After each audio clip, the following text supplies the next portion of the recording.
Huli sa buy-bust operation ng kapitan at 2 tanod ng isang barangay sa Putotan, Iloilo. Nagtutulak daw ng shabu ang 3.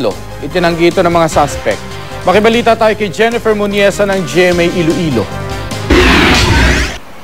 Inaresto ng pulisya ang kapitan at 2 tanod ng barangay Ginaka sa Putotan, Iloilo. Ayon sa pulisya, tulak ng droga sa kanilang lugar sina Barangay Kapitan Bram Pimentel, punong tanod na si Pastor Pastolero at tanod na si Nestor Baging.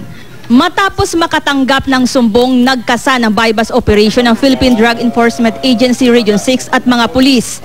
Positibo raw na binentahan ng droga ng mga sospek ang police asset sa mismong bahay ng kapatid ng punong tanod. Nakuha sa mga sospek ang 5 sachet ng shabu, drug paraphernalia at mark money. Itinanggi naman ng 3 ang paratang. Why, ma'am, why? Kaya nag-text ko sa ngita ko sa portable at vision sa anak ko. Tingin ko ako to, naglakat ko na.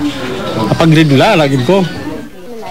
Pinagahanap naman ang kapatid ng isa sa mga naaresto na sangkot din daw sa illegal na droga.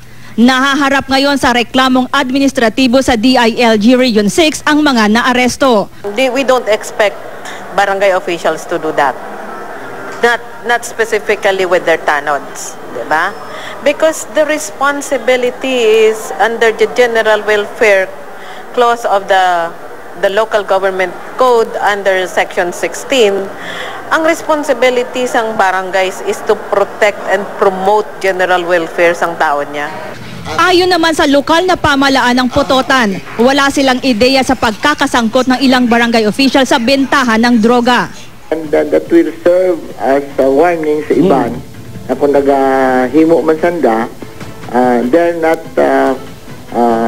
far na mapanggit sa ka-law later on. No?